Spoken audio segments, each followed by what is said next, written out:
ঠাকুর শ্রী শ্রী রামকৃষ্ণ পরমহংসদেবের শ্রীচরণে শত সহস্র প্রণাম জানিয়ে নাট্যাচার্য গিরিশ ঘোষকে স্মরণ করে উপস্থিত সকল গুরুজনকে প্রণাম ও ছোটদেরকে ভালোবাসা জানিয়ে সেই সঙ্গে সকল চকবিহারীবাসীর স্নেহাশিস মাথায় নিয়ে শুরু করছি 1431 সনে যুগের প্রতীকের নিবেদন এক অশ্রু সজল সামাজিক যাত্রাপালা নগ্ন সমাজের বিদ্রোহিণী বধূ। পালা রচনা অংশুমান সামন্ত, পরিবেশনায় যুগের প্রতীক, পরিচালনায় শিবপ্রসাদ মণ্ডল, আলো ধ্বনি ও সাজসজ্জায় রামকৃষ্ণ সাজঘর, অভিনয়ে মঙ্গলময় মণ্ডল, অমৃত ঘোষ, স্বাধীন হাজরা, অমিয় ঘোষ, মামন সরকার ও আরো অনেকে। শুরু করছি অংশুমান সামন্ত রচিত, অলোক বিশ্বাস নির্দেশিত এক অশ্রু সজল সামাজিক যাত্রাপালা। স্বামী হারিয়ে ইজ্জত বিকিয়ে লাঞ্ছনা পেয়েছি শুধু, তাই দলুজ দলনি সেজেছে আজ নগ্ন সমাজের বিদ্রোহিণী বধূ। নগ্ন সমাজের বিদ্রোহিণী বধূ, নগ্ন সমাজের বিদ্রোহিণী বধূ।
হাত বাড়িয়ে কি পেলাম কি যে গেল হারিয়ে, ভাগ্যের কাছে দুটি হাত বাড়িয়ে কি পেলাম কি যে গেল হারিয়ে। আমার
শয়তান আমাদের কালী পুজোর রাত্রে হানা দিয়েছে ভীমরুলের দল, কিন্তু না, এখানে আমাকে চুপ করে দাঁড়িয়ে থাকলে চলবে না। যে শয়তান আমাদের কালী পুজোর আনন্দটাকে মাটি করে দিয়েছে, সেই শয়তানদের সামনে আমাকে এখনই রুখে দাঁড়াতে। আমি তোমার সামনে দাঁড়া দেখেছি রূপসী দুর্গা ঠাকুর। ভীমরুল! Yes! My name is ভীমরুল Ghoshal. আমাদের বিরুদ্ধে ফোর্স তুলতে চাও না রিপোর্টার দুর্গা ঠাকুর? তাহলে তাহলে এই ভীমরুলের বিষাক্ত হুল এমন ভাবে ফুটিয়ে দেবে। হাত ছেড়ে দে! হাত ছেড়ে দে, জানোয়ার! এত বড় দুঃসাহস এই ভীমরুল ঘোষালের গায়ে চড়! ভীষণ ভীষণ অন্যায়। বাবা, ভীমরুল বাবুর মানুষের গায়ে চড় মেরে বাবা। তুই অন্যায় করেছিস। বাবা, এই তুমি কি বলছো বাবা? ঠিকই বলছে মা, ঠিকই বলছি। তুই এখনো চুপ করে দাঁড়িয়ে আছিস কেন? যা বস্তির ছেলেমেয়েদের ডাক। বাবা, এই বন্যমান্য ভদ্রলোককে ঝাঁটা পেটা করে এই বস্তির বাড়ি থেকে তাড়িয়ে দে। বাবা! এই, সোনা ঠাকুর, গলাটা নামিয়ে ভদ্রভাবে কথা বলো ভীমরুল। একটা কথা মনে রেখো, তোমাদের এই লাল চোখকে বস্তির মানুষেরা ভয় করে না। তার মানে মানিটা এবার আমি বলছি মিস্টার ভীমরুল ঘোষাল, আমাদের এই সারদা পল্লীর বস্তি ভেঙে তোমরা যে মাল্টি বিল্ডিং তৈরি করার স্বপ্ন করছো, সেই স্বপ্ন তোমাদের কোনোদিনও বাস্তবায়িত হবে না। মিস্টার ভীমরুল ঘোষাল, ইয়েস, মানেটা এবার তোমাকে বলছি, যে মানেটা তোমাদের এখানে করা হয়েছে সেইটাই তোমরা কোনোদিন অব্যাহত হবে না, কথাটা মনে রেখো। এত বড় কথা! আমি হলাম শালা এই এলাকার নাম্বার 1 প্রমোটারের। বন্ধ করে জবাব দাও ভীমরুল ঘোষাল। বস্তির মানুষের কালী পূজার আনন্দ তুমি মাটি করে কেন? ছাড়বো না, ছাড়বো না শয়তান, আর আমরা তোমাকে ছাড়বো না। প্রয়োজনে বিনুকের উদ্ধারের জন্যও আমি এখন থানায় যাব। থানা?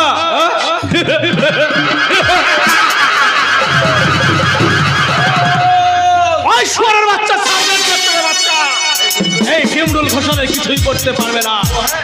ও হ্যাঁ, মাস্টার সোনা ঠাকুর, শ্যামলালের বোন বিনুর চাইতে তোমার তোমার মেয়ে দুর্গা ছুরিটা না বেশ অনেক অনেক সুন্দর। না না মাস্টার না, সুন্দরের পূজারি আমি, সুন্দর ফুল আমি খুব ভালোবাসি। প্রয়োজন হলে সেই সুন্দর ফুলটাকে আমি তোমরা বুঝবে। মনে রাখো মাস্টার, এই ভীমরুলের পিছনে যারা লাগে তারা কেউ কোনোদিনও প্রাণে বাঁচতে পারে না। তাই বলছি, এই ভীমরুলের বিষাক্ত দংশন থেকে যদি বাঁচতে চাও আমার রাস্তা থেকে সরে দাঁড়াও। মনে রেখো মাস্টার, নামটা আমার ভীমরুল ঘোষাল।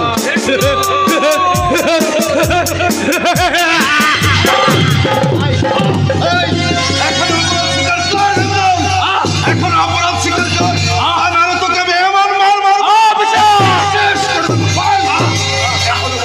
এখনো বলছি আমাকে ছেড়ে দাও বিচার। মুখ না খুললে তোকে আমি ছাড়বো না। বাস্তবে শালা তুই বহুত বড় বাস্তবে, শালা তুই জানিস না আমি? আরে জানি জানি, এই পুলিশ অফিসার কর্তব্য মুখার্জি তোর টোটাল বায়োডাটাটা জানে। অফিসার, তোর বাবা আইনের শিবেশ ঘোষাল এক শ্রেণীর অসাধু নেতা মন্ত্রীদের ছত্রছায়া থেকে এদেশে চালাচ্ছে প্রমোটারের ব্যবসা, যার বিরুদ্ধে অসংখ্য অভিযোগ থাকা সত্ত্বেও তুই বল বল এখনো বল, বস্তির শ্যামলালকে খুন করে তার বোন মেনুকে কোথায় শ্যামলালকে খুন আমি করিনি, আর ওসব ব্যাপারে শালা আমি কিছুই জানি না। ভীমরুল, আবে যা শালা, তোর মতো একটা বুড়া পুলিশ অফিসারের কাছে এই ভীমরুল ঘোষাল জবাবদিহি করে না।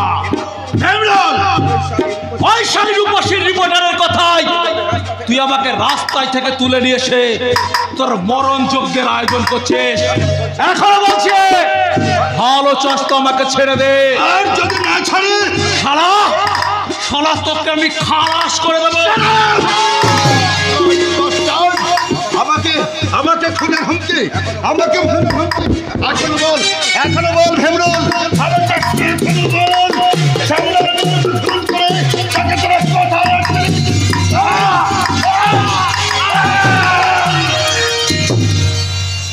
উফ, বড় কষ্ট পেলাম। আপনি ড্যাড আমাকে বাঁচাও ড্যাড, ওই শুয়োরের বাচ্চা অফিসার। রাস্তা থেকে আমার নিরপরাধ ছেলেটাকে থানায় তুলে এনে একেবারে গো পিটানো পিটাচ্ছ অফিসার। রাধে কৃষ্ণ বলমন, চলো যাই বৃন্দাবন। তাই এবারও দেখছি এই সংসারের মায়া ত্যাগ করে আমাকে সত্যি সত্যি বৃন্দাবনের পথে রওনা দিতে হবে। তাই যান মিস্টার ঘোষাল, আপনি তাই যান। তাতে আর কিছু না হলেও এলাকার সাধারণ মানুষ আপনার মতো 60-40 রক্ত চোষাদের থাবার থেকে কিছুদিনের জন্য বাঁচবে। এই অফিসার, একদম বাজে কথা বলবে না। মিস্টার ঘোষাল, আমার ভীমুকে থানায় তুলে এনে যে ভুলটা তুই করেছিস, আস্তে আস্তে অফিসার আস্তে। এই শিবেশ ঘোষালের ক্ষমতার হাত কতটা লম্বা সেটা তোর জানা নেই। মিস্টার ঘোষাল, এই ইউনিফর্মটা যেদিন আমি গায়ে চাপিয়েছিলাম সেদিন কিন্তু মৃত্যুকে জয় করেই চাপিয়েছিলাম। কি ভেবেছেন প্রমোটারি ব্যবসা ফেদে রাজনৈতিক সাপোর্ট নিয়ে দিনের পর দিন যা ইচ্ছা তাই করে যাবেন আর আইন চুপ করে বসে থাকবে, তাই না? কিন্তু না মিস্টার ঘোষাল, এই কর্তব্য মুখার্জিটা হতে দেবে না। তুই দিবি না, তোর বাপ দেবে অফিসার। এই ঘোষালের নজর যখন ওই সারদা পল্লীর বস্তির মাটিতে পড়েছে, তখন এই বস্তির মাটিতে খুঁটি আমি পুঁতবই। মিস্টার ঘোষাল, থানা থেকে জোর করে খুনি ক্রিমিনালটাকে ছাড়িয়ে নিয়ে যেতে চাইলে আমি কিন্তু ওর সাথে আপনাকে গারদে পুড়ে দিতে বাধ্য হব।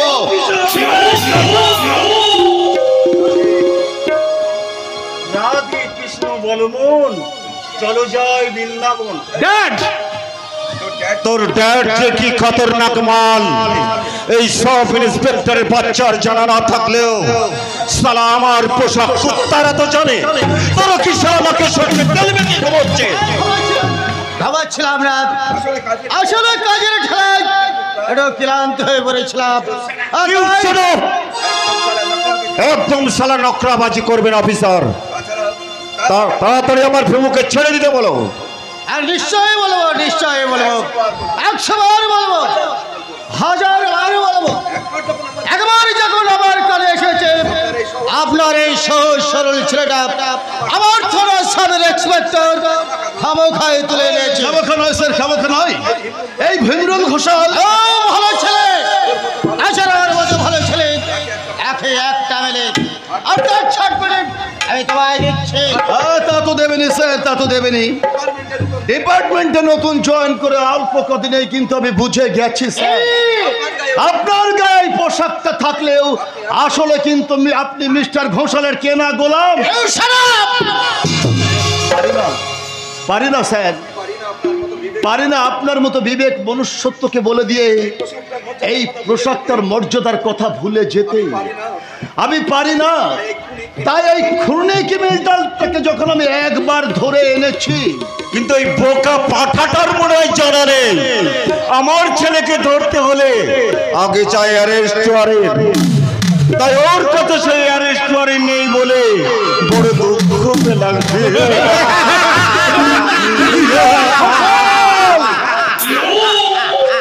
হ্যাঁ, আমি হলাম এই এলাকার কুখ্যাত প্রমোটার শিবেশ ঘোষাল। যার ইশারাতে এই এলাকার হাজার হাজার রাজনীতির নেতারা নড়ে চড়ে বসে, আর তারই ছেলেকে কিনে রেস্টুরেন্ট ছাড়াই। তোর বাপেরও ভাগ্য ভালো অফিসার, এখন আমি একটা জরুরি কাজে বাইরে যাচ্ছি, আর তা না হলে তোকে আমি রাধে কৃষ্ণ বলবো চলে যাই বৃন্দাবন। এই চলে যাচ্ছেন ঘোষাল বাবু।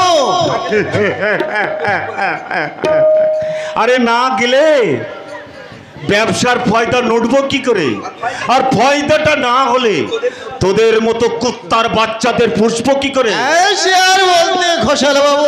তাই বলছি অফিসার, এই সাব ইন্সপেক্টরের বাচ্চাটাকে ভালো করে বোঝাও, যদি বোঝে তো ভালো, আর তা না হলে সত্যি সত্যি ওকে আমি রাধে কৃষ্ণ বলবো চলো যাই বৃন্দাবন।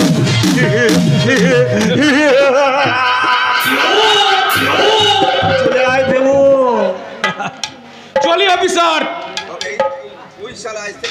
তবে তুই সারা আজ থেকে আমার জীবনের ফার্স্ট টার্গেট।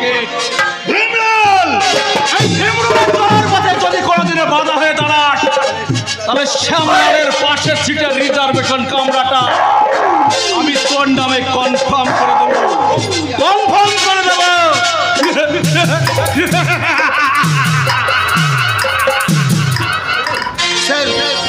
ওরা ওরা আপনার সামনে আমাকে থ্রেট করে গেল, আর আপনি আপনি আমার হায়ার অথরিটি হয়ে চুপ করেছেন। আরে চুপ থাকতে তো আমি তোমাকে বলেছিলাম কর্তব্য, আর তুমি কি চুপ ছিলে? চুপ থাকতে তো আমি পারি না স্যার। অন্যায় অবিচার দেখলেই আমার শিক্ষা, আমার বিবেক, আমার কর্তব্যবোধ চেতনা আমার বিদ্রোহ করে ওঠে। তাই মাস্টার মশাই আর দুর্গার মুখে বস্তির ঘটনা শুনেই তপস করে এই ভীমরুলের মতো ভালো ছেলেটাকে তুলে নিয়ে আসবে, তাই না? কিন্তু স্যার ভীমরুল তো নিজের মুখে স্বীকার করে গেল। ওটা তো কথার কথা, কোনো প্রমাণ নেই। আগে প্রমাণ চাই, প্রমাণ। আর সেই প্রমাণটা তোমার কাছে নেই, কি নেই তো? তাই বলছি তুমি চুপ থাকো। আর আমিও বলছি স্যার, প্রয়োজনে এই পোশাকটার মর্যাদা রাখতে আমি জীবন দেব, তবু শয়তানদের ভয়ে পুলিশ অফিসার কর্তব্য মুখার্জি তার কর্তব্যকে কখনোই ভুলে যাবে না স্যার, কখনো ভুলে যাবে না।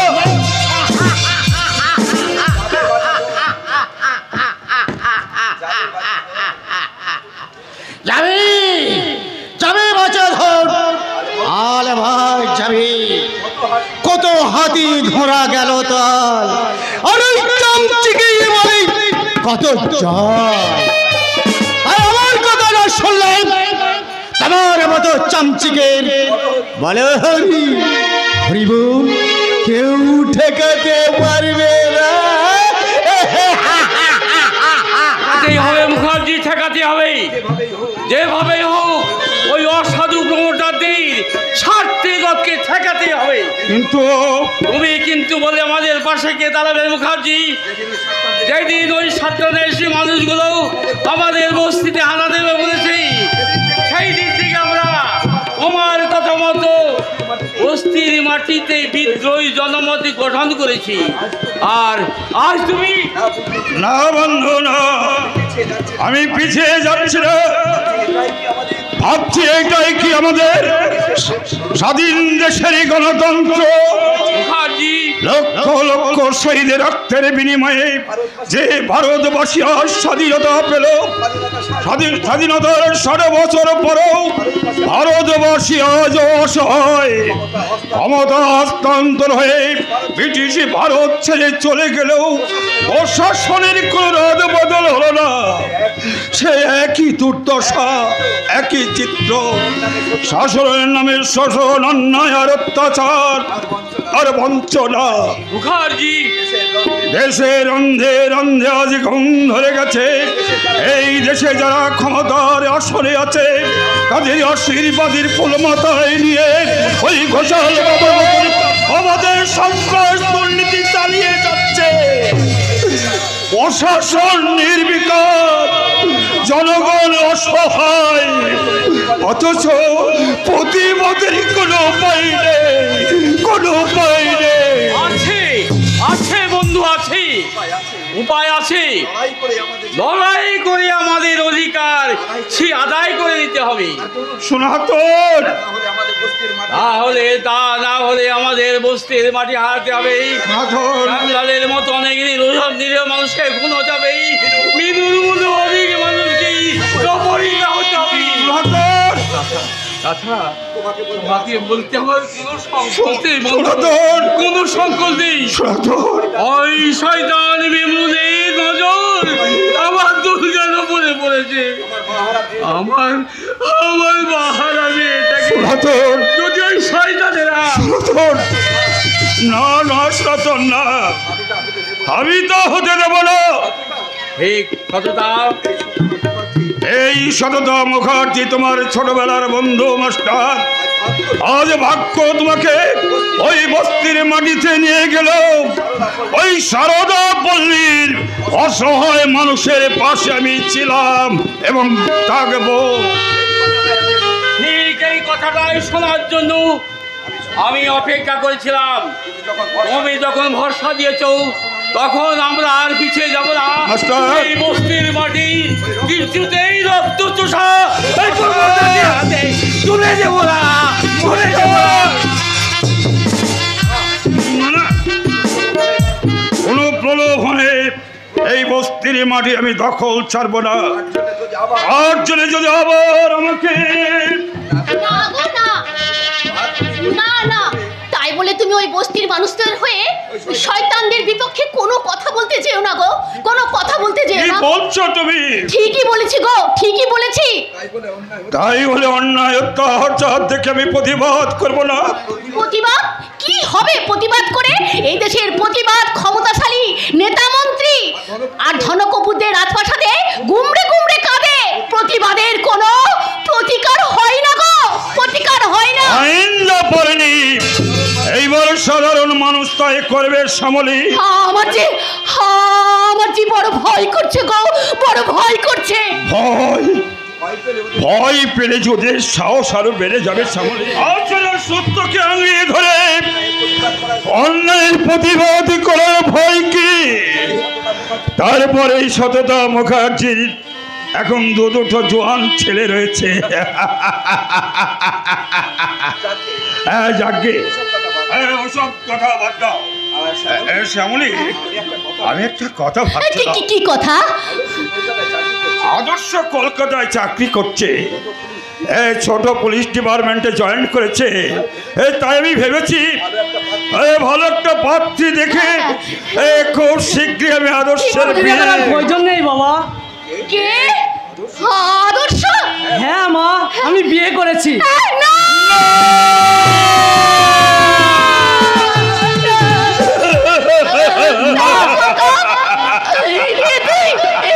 তুই কি করলি খোকা? কত আশা করে কত স্বপ্ন নিয়ে সেই ছোট থেকে আমরা তোকে বড় করেছিলাম, কিন্তু শহরে চাকরি করতে গিয়ে তুই আমার আদর্শকে এইভাবে গলা টিপে মারলি হতভাগা। আমি তোদের দুই ভাইকে নিয়ে মুখ খুলিয়ে কত গর্ব করেছিলাম, আর তুই কিনা না না তোদের এই বিয়ে আমি মানি না, মানি না। বিয়ে করে দেখছি আচ্ছা ফ্যাসাদে বললাম। আরে বাবা, এতে আবার কিন্তু কি আছে? আরে এই মডার্ন যুগে লাভ ম্যারেজ তো একটা ফ্যাশন। তাছাড়া আমরা মডার্ন যুগের মডার্ন কালচারের ছেলে মেয়ে। তাছাড়া আমরা তো দুজনকে ভালোবেসে। হ্যাঁ বাবা, তোমাদের না জানিয়ে তোমাদের অমাতে বিয়েটা করে হয়তো আমি ভুল করেছি, কিন্তু মানবিকতার খাতিরে আমি তো ঠিক করেছি বাবা। আদর্শ আমি যখন জানলাম এই পৃথিবীতে রুশির আপনজন বলতে আর কেউ নেই, তখন আমি বাধ্য হয়ে এই লুসিকে স্ত্রীর মর্যাদা দিয়ে আমি রেজিস্ট্রি ম্যারেজ করেছি মা। আদর্শ, আমি জানতাম রে আদর্শ, আমি জানতাম আমার ছেলে কোনো ভুল করতে পারে না। তুমি চুপ করে দাঁড়িয়ে আছো।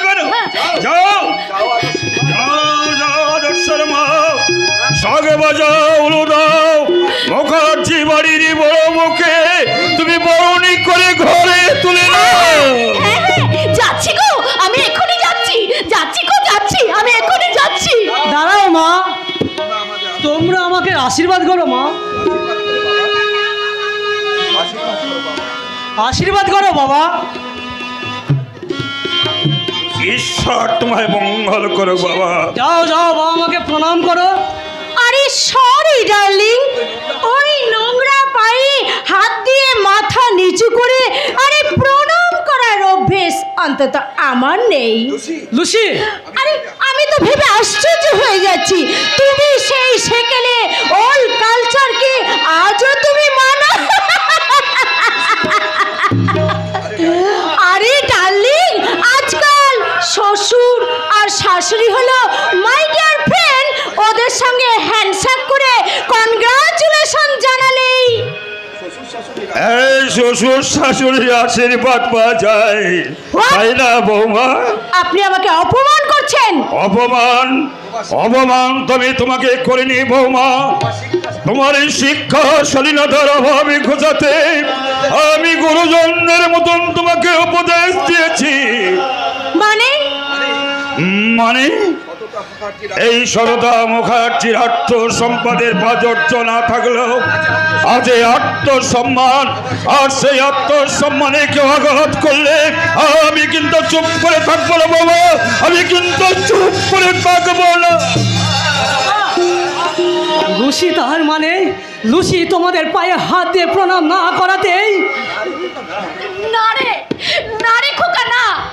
তাছাড়া তাছাড়া বৌমা তো ঠিকই বলেছে, এই নোংরা পায়ে হাত দিলে হাত পা নোংরা হয়ে যাবে। তাছাড়া বৌমায়ের এই সুন্দর হাত দুখানা সাবান দিয়ে ধুতে হবে এই নোংরা পায়ে হাত দিলে। তাছাড়া এই যুগে শ্বশুর শাশুড়িদের এই ঠুনকো আশীর্বাদে। থামুন তো, আপনার ওই প্যান প্যানালিটা একটু থামুন তো। এইসব আনকালচার না শুনলেই আমার মাথাটা ভীষণ গরম হয়ে যায়। লুসি, আরে ডার্লিং, তুমি কি বুঝতে পারছো না নাকি বুঝতে চাচ্ছ না? I am tired, I am ভীষণ টায়ার্ড। ও হ্যাঁ হ্যাঁ হ্যাঁ, চলো লুসি চলো। মা, লুসি একটু ফ্রেশ হয়ে তারপরে না হয় বধূবরণটা করবে। ভিতরে চলো লুসি, ভিতরে চলো। চলো, বাই শাশুড়ি মা, আসছি। ওকে ঠাকুর, এই কি আমার সেই আদর্শ? জাত পরিচয় না জেনে শহরের এক উগ্র আধুনিকাকে বিয়ে করে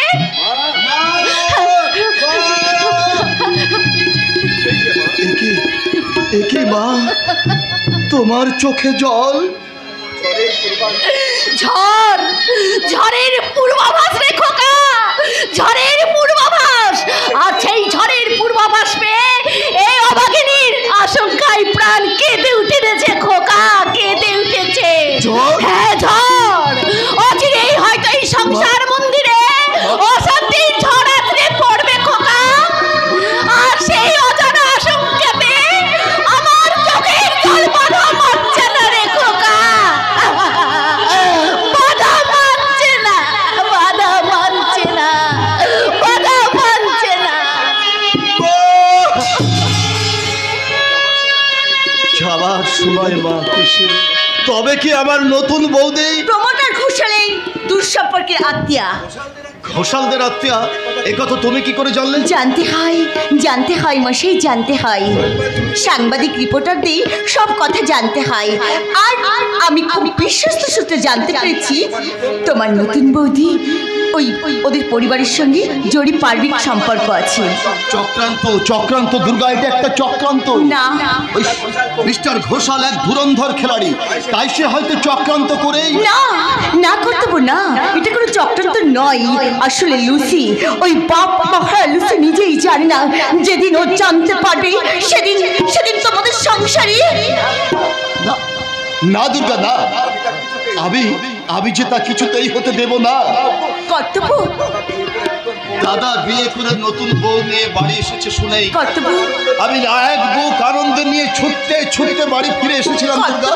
কিন্তু বাড়িতে এসে মায়ের চোখের জল দেখে আমার সব আনন্দ যে নিরানন্দ শেষ হয়ে গেছে। কর্তব্য, আচ্ছা আচ্ছা দুর্গা, তুমি কি পারো না আমার পাশে দাঁড়িয়ে আমার মায়ের চোখের জলটাকে মুছিয়ে দিতে? পারবো পারবো কর্তব্য পারবো। আমি তোমার পাশে দাঁড়িয়ে আমি তোমার মায়ের চোখের জল মুছিয়ে দেবো কর্তব্য।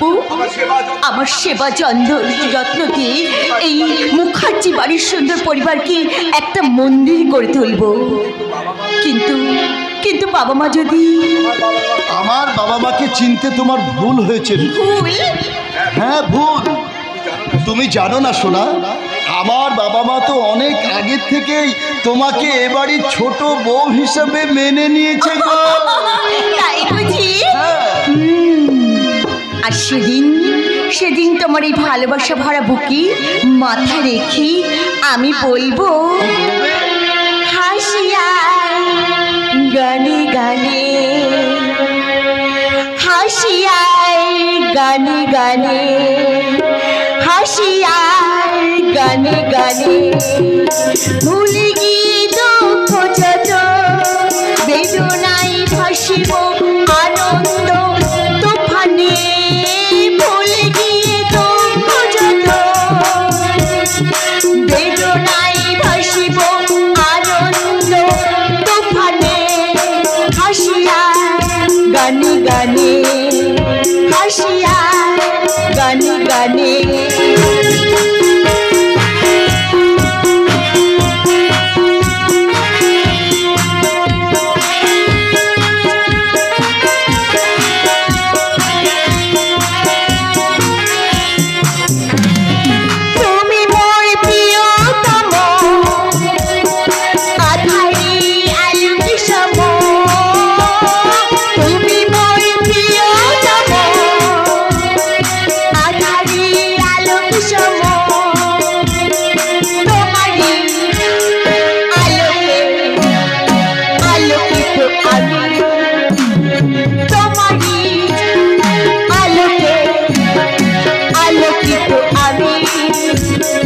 মুখরিত কালো তালে, হাসিয়া গানে গানে, হাসিয়া গানে গানে, হাসিয়া গানে গানে। গান হারাই আমাগো জীবনের গান, সুখ স্বপ্ন সবই হইতাছে জ্যোৎস্না, আর ওই জ্যোৎস্নার লাইগাই তো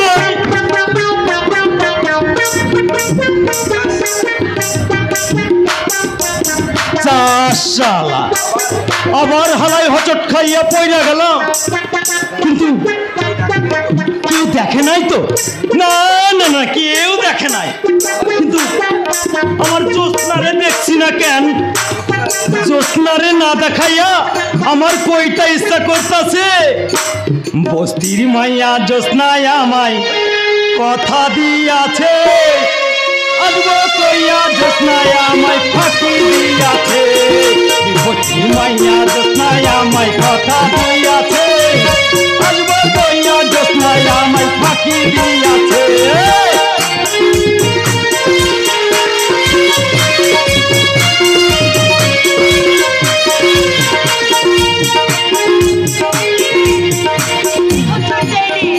তোমার জ্যোৎস্না তোমাকে কিছুতেই ফাঁকি দেয়নি হজুর। তুই আইসা গেছিস জ্যোৎস্না, আমি হলাই তোমার লাইকা। এ মা, তুমি আবার পড়ে গেলে? আরে হালাই ইচ্ছা করে তার পড়ুন না, এই জন্মানোর পর থেকে এই হচট খাইতে খাইতে খাইতে হইয়া গেছে হচট কুমার। তা এবারে শুরু করুন আমাগো প্রেমের কারবার। আচ্ছা তুমি এত আসতে দেরি করলা কেন? কি করব বলো, বেদের মেয়ে জ্যোৎস্নার মতো আমাকেও যে আমার ফাঁকি দিয়ে দিয়ে তোমার কাছে আসতে হয়, কারণ তোমার আমার ভালোবাসা আমার দাদা যে কিছুতেই মানতে চায় না হজুর। বোঝে না এই হালাই হচট কুমারের মনের ব্যথা, কেউ বোঝে না। সেই জন্যই তো আমি তোমাকে মন প্রাণ দিয়ে ভালোবাসি হজুর। তাই তো তোমার ভালোবাসায় আমি দিবানি বৈরাগ্যী হয়ে গেছি। তাই তোমাকে নিয়ে আমি কি বলি জানো? কি যে কথাটি মনে রেখেছি গোপনে, যে কথাটি মনে রেখেছি গোপনে, আজ মন শোনাতে চাই। ভালোবাসি তোমায়, ভালোবাসি তোমায়, ভালোবাসি তোমায়, ভালোবাসি তোমায়। যে কথাটি মনে রেখেছি গোপনে, আজ মন শোনাতে চাই। ভালোবাসি তোমায়, ভালোবাসি তোমায়, ভালোবাসি তোমায়, ভালোবাসি।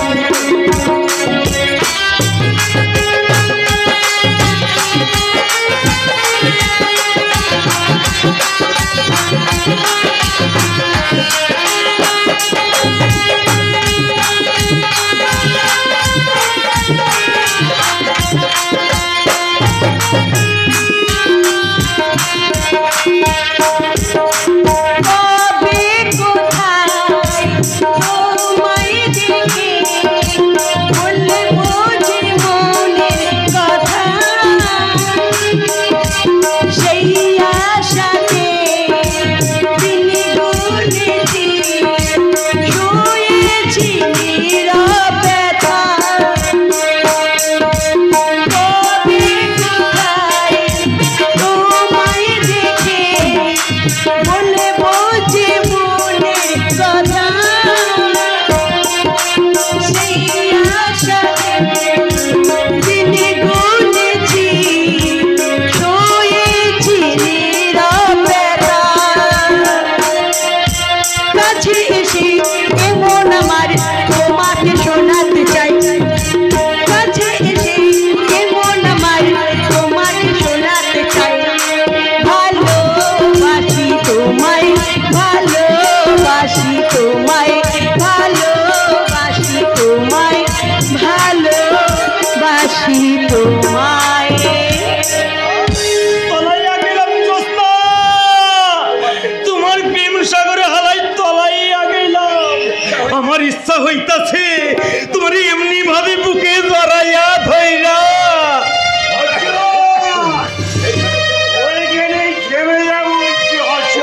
বললেও থামাম না। যে হালাই আমাকে প্রেমে বাধা দিবে তার এমন রক্ত মারু কানে পরবাগে হালার স্টেশন। এই শালা হাঁচো কোন হালাই জিরো জিরো মরা। কি দাদা তো তুই? আমি না তোকে বলেছি যে আমার বোন জ্যোৎস্নার সঙ্গে তুই মেলামেশা করবি না, আর তুই কিনা জ্যোৎস্নার সঙ্গে কি করুন হালাই। মন যে বাঘ মানে না শালা বাবু। আমি তো শালা, আরে হালাই একেবারে আপন শালা। তুমি যখন এই জ্যোৎস্নার আপন দাদা, তখন তো তুমি আমার শালা বাবু। আর একবার শালা বললে তোকে মেরে আমি তোর ট্যান ভেঙে দেবো না। পুরে বাবা রে, এখান থেকে চলে যাবো। যে যাইতাছি যাইতাছি, নেহাত তুমি হাসালা আমার এই জ্যোৎস্নার দাদা। এই হচট কুমারকে এই কথা অন্য কেউ কইলে তারে এমন রক্ত মারতুম কানে কর্তা গিয়ে হালার স্টেশন। এই জচ্চরা একদম তুই হোঁচটে দেখে যাবে না। ওই মালটা শয়তান, ও হচ্ছে ঘোষালের সঙ্গী। তাই তোকে আমি শেষবারের মতো মানা করে দিচ্ছি, ভবিষ্যতে ওই হোঁচটের সঙ্গে মেলামেশা করবি না। ঠিক আছে? পারবো না, পারবো না দাদা, পারবো না। শোনা, ওই হোঁচটকে ছাড়া আমি যে কিছুতে বাঁচতে পারবো না দাদা। আমিও হালাই জ্যোৎস্নারে ছাড়া বাঁচুন না দিনুদা। এই থুরি, এই শুনুন মশাই, তাই জামানের সময় কইয়া যাইতাছি এই হোচট ওল্লাবে রাগা খাইছি ডগা গো খাইছি লাউ যে বানাইছি ডুগি ডুগি সাধের প্রেম ও সাধের প্রেম বানাইছে মোদের বৈরাগী সাধের প্রেম বানাইছে মোদের বৈরাগী সাধের প্রেম বানাইছে মোদের বৈরাগী আমার কথা শুনে যাও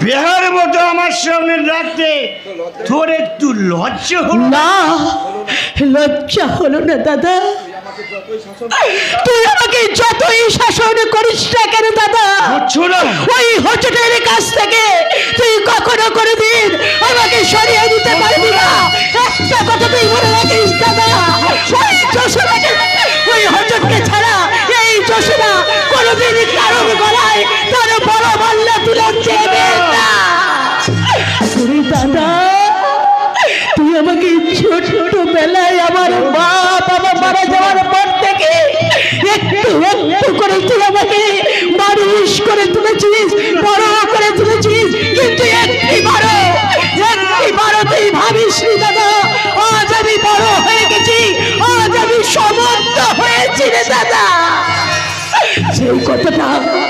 সেই কথাটা যদি তুই একটু বারের জন্য মনে ভাবতিস যে তোর পঞ্চরাজ বড় হয়েছে তাহলে দিনের পর দিন তুই এভাবে মদ কিনতে পারতিস না